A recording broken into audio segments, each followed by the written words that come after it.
তাপস ওই ভদ্র মহোদয় উনি যেটা করেন আমাদের বিপক্ষে দাঁড়িয়ে রাষ্ট্রের পক্ষে দাঁড়িয়ে আমাদের সেই নিয়োগকে বন্ধ করে দেয়। পরবর্তী তৎকালীন সোনালী ব্যাংক কর্তৃপক্ষ আমাদেরকে নিয়োগ থেকে বঞ্চিত করে, যার ফলশ্রুতিতে আমরা পরবর্তীতে হাইকোর্টে রিট করি। রিট থেকেও আমাদের পক্ষে রায় আসে। দাবি আদায় না হলে আমরা আসলে কোনো ধ্বংসাত্মক পদক্ষেপে যাচ্ছি না বা কোনো ধরনের বিশৃঙ্খল পরিবেশ সৃষ্টি করার পক্ষপাতী আমরা নই। আমরা রাষ্ট্রের জি আসসালামু আলাইকুম, সবাইকে স্বাগত জানাচ্ছি, সাংবাদিক বন্ধুদেরকে শুভেচ্ছা জানাচ্ছি। আমাদের আজকের সংবাদ সম্মেলনটি হচ্ছে মূলত 2014-15 সালে সোনালী ব্যাংকের সিনিয়র অফিসার এবং অফিসার ক্যাশের যে নিয়োগ প্রক্রিয়াতে দুর্নীতি হয়েছিল সেই বিষয় নিয়ে।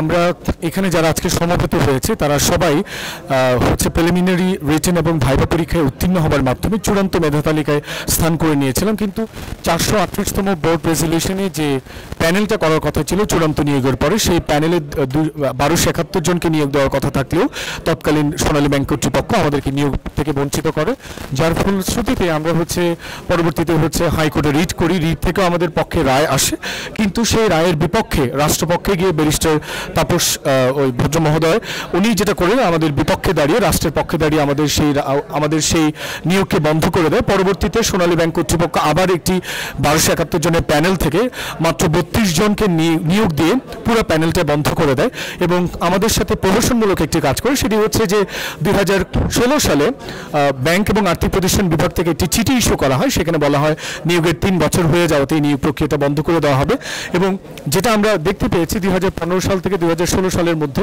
মাত্র 1 বছর হলেও সেখানে ব্যাংক এবং আর্থিক প্রতিষ্ঠান বিভাগ 3 বছর বলে আমাদের সেই প্যানেলটাকে বন্ধ করে দেয়। তো যার ফলশ্রুতিতে আমরা বিগত 6 বছর ধরে এই বিষয়টা নিয়ে কোথাও উপস্থাপন করতে পারিনি।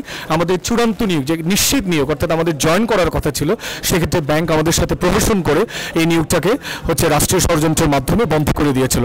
সেই দাবিতেই মূলত আজকে আমরা এখানে সংবাদ সম্মেলন করেছি।